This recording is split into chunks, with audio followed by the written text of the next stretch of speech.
Blog Talk Radio. We welcome the night.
Oasis, a radio show where we discuss all the latest movies and news from the world of horror.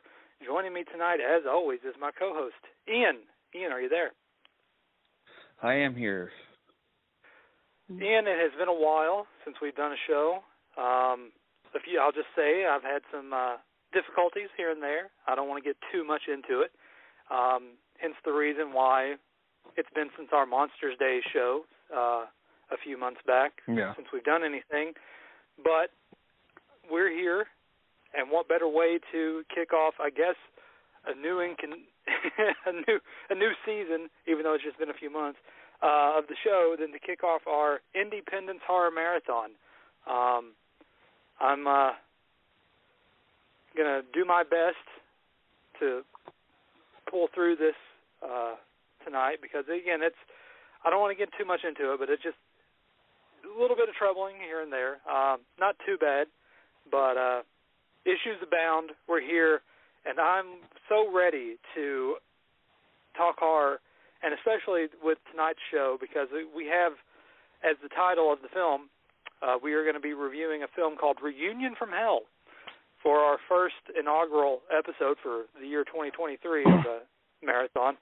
And we have ourselves a little bit of a history on this one, sort of like how we kicked off Moonbow last year and had I had a history with it, but this one we actually do have history with it, where we had Sam Hodge, the co-director, and his, I think it was Joanna, his girlfriend, who also was an actress in the film. But not here recently, but again, it's been 2021 when we had them on the show, so it's been a few years. And we wanted to do this. I've been trying to get this one off the, again, I'm a little rocky, so please forgive me because of the way I've been feeling. But Jonah, his girlfriend and his actress in the film, they were on the show. This was like, I think pre-production I think it was post-production. They were working on Reunion from Hell. And they came on. We watched a handful of his shorts that he directed, Sam Hodge. And we were looking forward to, that following. That was January, I believe we had them on in 2021. And the film apparently didn't get really finished and completed because we wanted to include it for that year's Indie-Pendence Horror Marathon, and it didn't work out. And then I wanted to include it the following year, 2022. That didn't work out because I never got a message back from them, and I guess they were still working on the sequel at that time. But here we are, 2023. We're finally getting around to it because, again, Hayden Newman, he's, again, the co-director. He's the one that wrote it. He also stars in the film as Riley, and I met him at Scarefest last year, and I bought the movie from him. And then, luckily, it showed up on Tubi as well, so that was able to get Ian a chance to watch it, reasonably a good chance to watch it. And here we are. 2 years later, we finally watched this film. And there's some good, some bad, so let's get into it, Ian. Are you ready to dive deep into this reunion? All right, so it's honestly, I pretty much kind of, the synopsis of this show, a bittersweet reunion, or homecoming. It is sort of bittersweet because there's not really much to talk about, honestly, but there is. So our main character is Riley. As I mentioned, he is played by Hayden Newman, the co-director and the writer of the film, producer, probably all kinds of things as well. And he had moved away from his hometown because he's a gay man. And he just came out, again, years prior, and he moved away from his hometown because he used to go out and drink and party, and he believes that the death of his father all these years was his fault because he was partying, drinking, and he called his father to come help him, and in return, his father died in a car accident. And so, again, that caused him to move away from his hometown. And now, years later, the film opens up a la Scream, the beginning of Scream, where we're introduced to a character who is a friend I would assume it's a friend of Riley. And that caused, which again, it's sort of the beginning of Scream where he's like, you got a wrong number. His friends, they do the whole coy friendship playing, oh, you got a sexy voice, like, oh, I went to a party, he stood me up, like, oh, you got a sexy voice. They're doing all that kind of stuff. So it's sort of a gay opening to Scream in a sense, which I kind of think is what they were trying to go for here. And so that character soon gets killed off, and that causes Riley to have to come back to his hometown for the funeral and the sort of, again, a reunion, basically, because it's him going back to his mom, to his brother, to his friends, and they're all coming together, and they basically just have conversations and talking about everything, just trivial conversations that you would have if someone you knew passed away and you're just there, small talk, awake, all that stuff that you have where it's small talk, reunion, they're just talking about, various gay things here and there and like relationships and what other people are doing now. So it's sort of, you're coming together and learning more about things and, you have past relationships and like people you're interested in, like wondering how they're doing and what they're into now. The one character that he kind of had a thing for, he's like a cop or a sheriff now. And then, like, again, more things come out as the film progresses.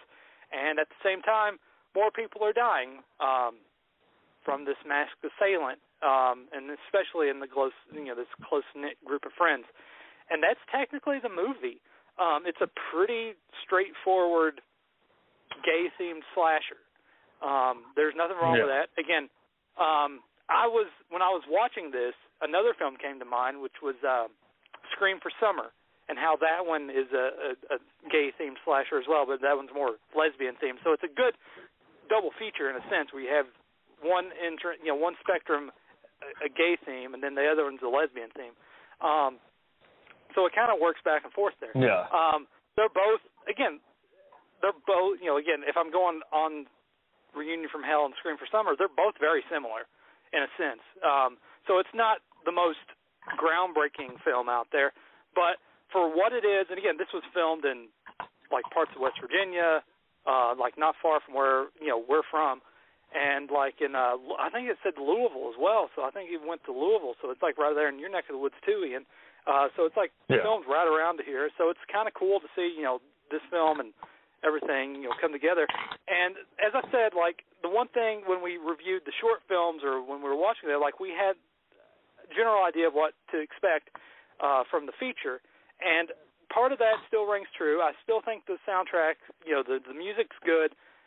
Some of the cinematography is pretty average, honestly. It doesn't really stand that out too much to me. And the story itself, while again, as I mentioned, nothing groundbreaking, very similar tropes here and there. It's a pretty straightforward slasher. Also, there's like another film called Hellbent. I think I mentioned that before, which is very similar themed with gay lovers and even like Hide and Go Shriek, very similar in a sense, but that's different. Hide and Go Shriek. But this one, again, it's not terrible. It's not bad. And again, if we're going like past Indie-Pendence Horror Marathon, it's definitely better than Moonbow that we reviewed last year that started this off. So again, because this one had a good beginning, it had a promising beginning. The journey is, as I said, it's very laid back. It's just like, again, it's like if you did lose somebody and like I said, you're at a funeral, and it's just like very, just like melancholy in a sense, where it's just plain, just like nothing is out there. No extravagant kills. I mean, there's some okay stabbings here and there. The mask is, like I said, it's decent, even though it's just a guy in a mask and a hoodie, and just a straight knife, hunting blade knife. It's just like, again, it's very plain Jane, and I mean that in the best way possible, because, like, again, there's some, like, again, Moonbow, we reviewed last year. That film was plain Jane too, but they did that in the most awful way possible. And I hate to say that about past films, but sometimes we have to be truthful. And like that one was rough to get through. This one, it wasn't the most intriguing film, but it had a point and it had a purpose, and it felt like things were moving forward, even though I think it was fairly predictable. Like I pretty much nailed it as soon as the film started. It was not hard to predict everything. Again, that's coming from someone that watches nothing but horror movies. So like everything I see coming. Like I watch a Giallo film and I pretty much know the killer in the first 15 minutes of the movie. This one was right down the line. So it's like it wasn't terrible. It wasn't bad. It was just like straight down the line. It served its purpose as a pretty straightforward slasher. It's definitely hitting more with the themes of the gay themes and coming out and like family issues with coming out as a gay person, and like I think it hit that pretty well. And because it felt like, I guess again, that's like more since Hayden was a co-writer. I guess maybe that's just like, I don't know. He it's a very strong personality, Hayden. So again, I think he wrote from his heart when he made this film, and it shows. Yeah. I mean, even though the conversations kind of do meander a little bit, it didn't really take you out of the movie. But again, it's just not the most exciting movie. As I said, it's very just laid back, melancholy, just letting things unfold. Nothing too exciting really happens in the film. But I'm assuming that's the point. In a sense, because it shuffles a lot of themes and elements in that nature.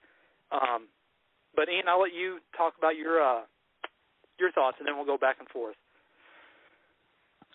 Oh yeah, I mean, I did find some of the conversations went on a little too long, but honestly, like what you said, you could see a lot of heart into this film, and that there, definitely is a message that they're trying to convey.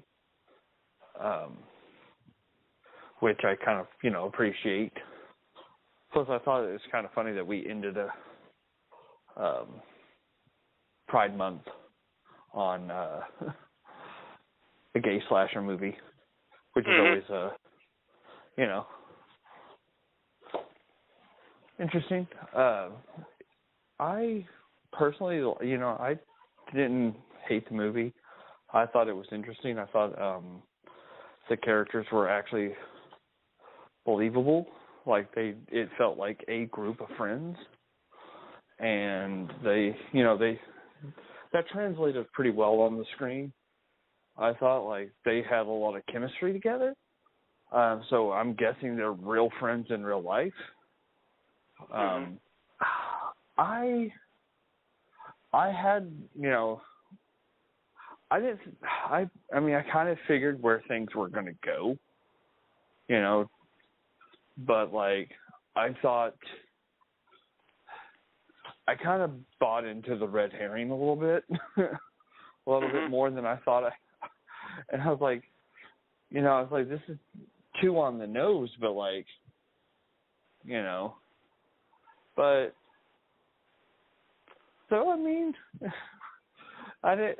So when the twist happened, I was like, oh, I was like, okay, I see where I messed up on, but I definitely got it. Like, I was like, man, why didn't I catch that sooner?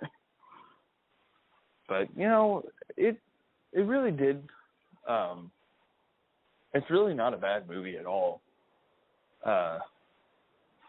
And I think, what he did and what he was trying to do really did come out. Because it really felt like, this was a passion project, not let's just make a pandering movie. Like, I didn't feel like this was trying to pander to anyone. It was just, this is what they believed in, this is what they wanted to do, and they set out to make something they actually wanted to make. Yeah. And I thought that was, I like that. I like when you see the passion that they put behind it, come out on the screen, because it's just such a, like a nice feeling when you're just like, this is their vision, and I'm glad that they are allowing us to take a step into who they are. Poetic. But, no, but yeah, like I said, like, it's just to see this from, like, again, like 2 years ago when it was just like they were just starting out. He, like Sam, only did like, again, a couple short films, which he shared with us and we talked about when we interviewed him.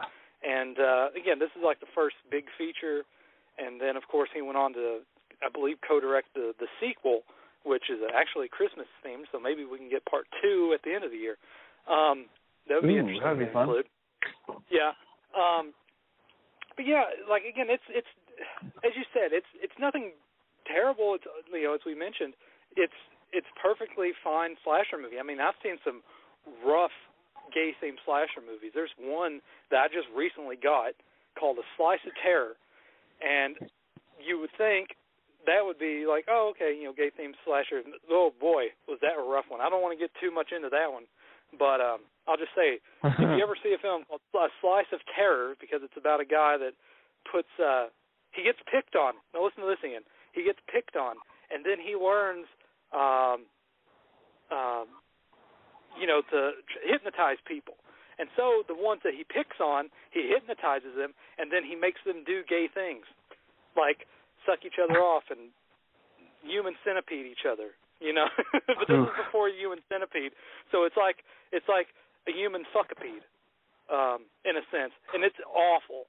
Like, it's 2 hours long, and like you think, okay, this is just going to be campy and fun, but when the last fucking hour is nothing but him just telling people what to do in gay situations, like take his shirt off, take his boxers off, kiss him, gently caress him. Now the other guy, get up there and do that. Like, that's an hour of hell. And again, I don't care about that, but like, that's not. You don't need that in a fucking movie. Like, this is like perfectly fine. You know, it's just like when something like that, and just like, oh my God, dude is like, all right. You know, it's like that sounds worse than the stripping scene. And what was that? Oh my God, I totally forgot what the name of that movie was. Holy crap. We have reviewed too many movies. We have. But yeah, again, like, Slice of Terror, it's a rare movie, so I'm glad there's not that many copies out there. But for some fucking reason, me being the person I am, I have to have the rare shit. And that one was, oh boy, Ian. Because I expected something campy, because it had that camp value to it, where it's like unintentionally camp.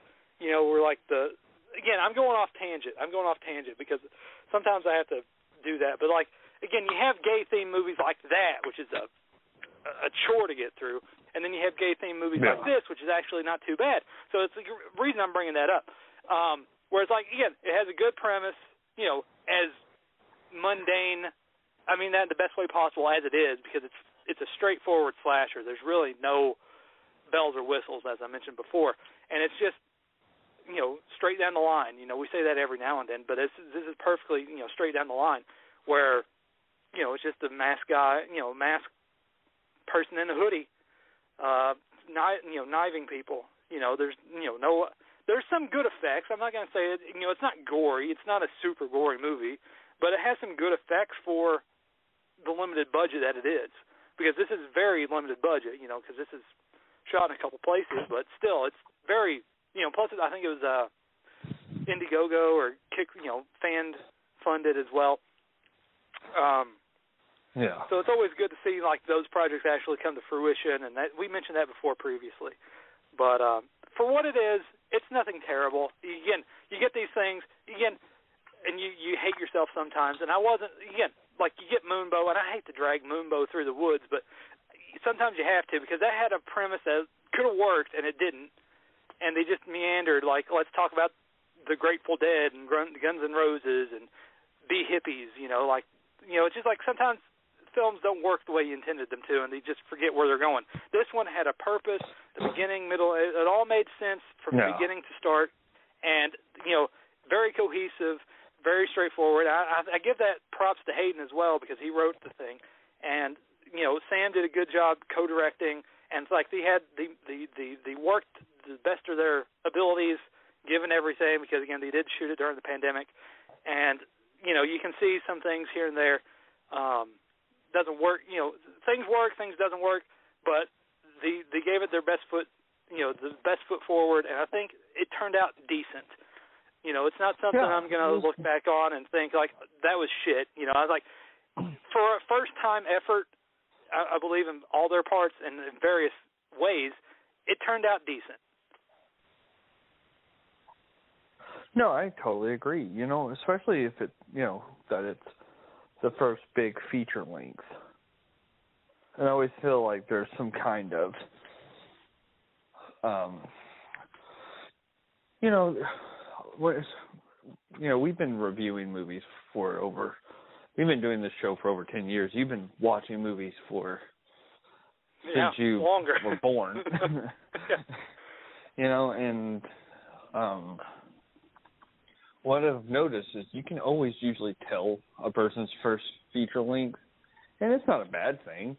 You know, it's like, because there's always this, like, it feels like there's this a part where it's like they don't really know where, you know, they're going with it, and they got to, you know, give it the feature length time.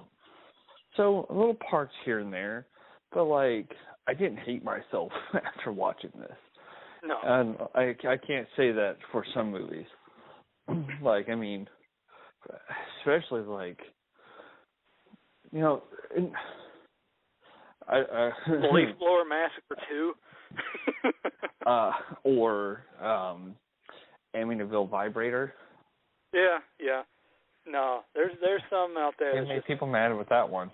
Yeah, oh yeah. But oh boy, but, some people don't have thick skin. But nonetheless, no, I was like, again, I bring up Scream for Summer because it really does fall in line with that film because, again, Cheyenne, he wrote it.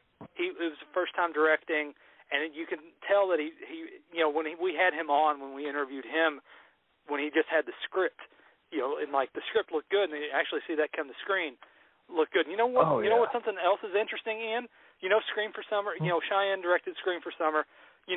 Tori, who we also had on the show, he's gonna direct the remake of that film. Like, that's crazy.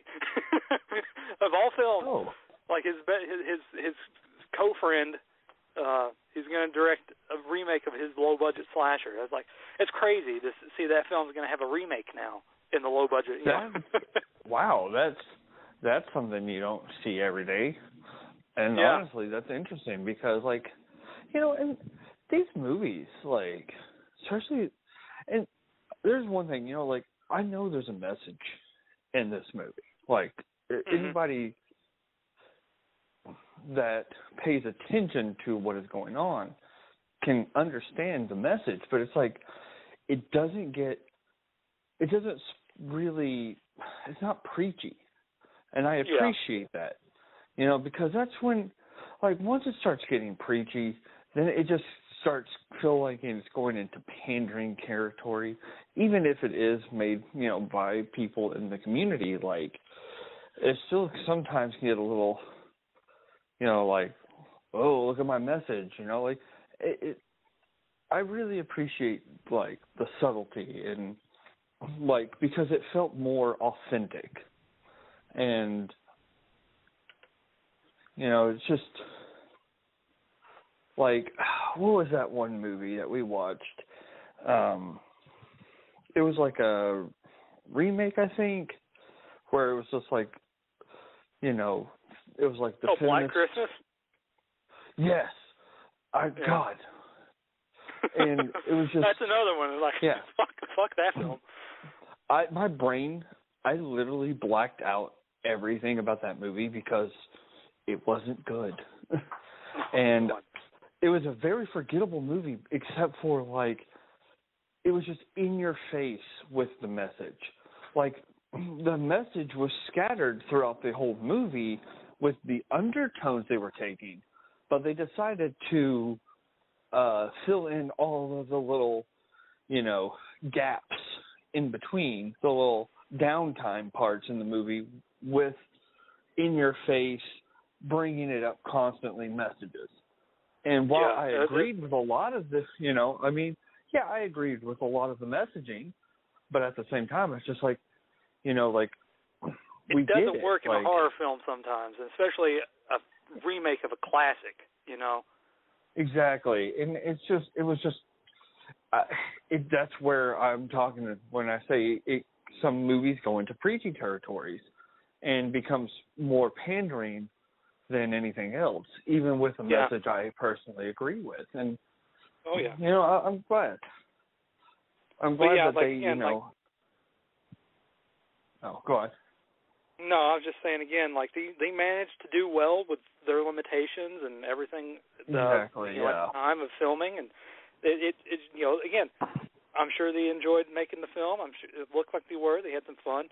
And, again, like I said, it's a decent watch. I mean, I didn't walk away hating it, and it's definitely one of the more better ones that we've reviewed for the Indie-Pendence Marathon because, again, we've reviewed some we've reviewed some stuff over the years since we did this marathon of indie horrors. But, again, it's just like, they had fun. They did what they wanted to do. And, again, I am kind of interested to see where part 2 goes. Because Hayden was telling me about it, and like it basically leads off like right after this one, even though it's set in Christmas. So, so I'm interested because there is that still that lingering question of the second person. So, even though I kind of got maybe an idea of that, but nonetheless, for what it is, again, it's on Tubi now. I mean, you can watch it, Reunion from Hell. It's not, if you like slasher films, it's not too bad. Like, again, we watched Moonbow, all right? There's like, yeah, and don't wait 2 years like we did. Yeah.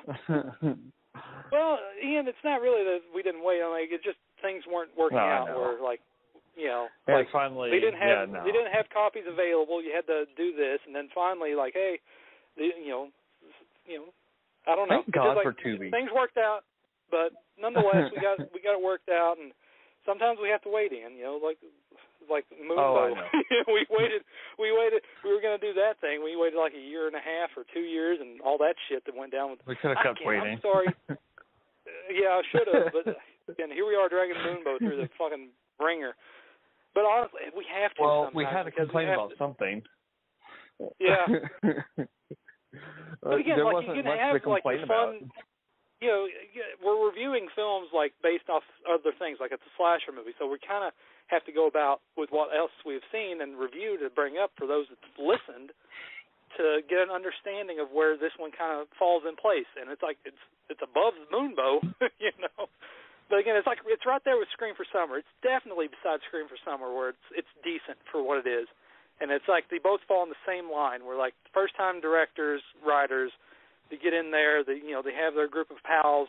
Like again, Cheyenne and all his pals. You know, Roman and Tori. They all came together for Scream for Summer and all the other films that they worked on up there. And so it's just like it has that knit group of friends. Like again, like Reunion from Hell. They have their knit, close group of friends, and this one has their close group of friends. So it all kind of weighs. The scales of justice, they're right there, perfectly balanced, and that's my take on it. It's a decent slasher for what it is. It's nothing. Again, if you like slasher films, it's decent for what it is. Nothing out of the ordinary. Perfectly fine. And like there's worse, Moonbow, but again, like there's worse. Leaf Blower Massacre 2. I mean, you get out there. And, like, this one is, like, perfectly fine. There's definitely a more, it's fucking better than Black Christmas remake. I mean, come on. Like we said, it's way better than half the stuff some of the stuff we reviewed. It's better than the Leprechaun shit. Oh, yeah. It's better than half of Louisa's filmography. So, again. More than half. You did a lot of it. The only thing she had good was Pagan Warrior. But nonetheless, Ian, you got any final thoughts before we call our first episode of No, I think I got it all covered. Yep. Everything so I that needed is going to to do it for our first episode of the Indie-Pendence Horror Marathon with our review of Reunion from Hell. We hope you enjoyed listening to our bickering back and forth. But it's been fun. It's been a while, and it just feels good to go back and forth and rant here and there and bring up shit. It definitely does. And you just go with the flow, and it's just fun. And I miss it, and especially when you're not feeling good, you just need that clarity. And it's just like, oh my God, it's for 45 minutes there. I was just clear-headed, and hopefully I can keep this marathon going. Where it goes, I will not know until I start looking for more stuff. It kind of just falls in our lap. But Ian, it's always great talking with you. It's been too long, but again, things happen, and hopefully you understand that. But we're here. I do. And we're going to hopefully continue on this marathon for the rest of the month or every other week. I don't know yet. It just depends. But, Ian, as always, it's great talking with you. I hope everything's good with you and your family. And I hope everyone listening, same thing goes for you, because I hope everyone has an enjoyable 4th of July weekend and enjoy it with all your loved ones. And we will catch you next time for the next episode of the Indie-Pendence Horror Marathon here on Horror Night Oasis. Good night.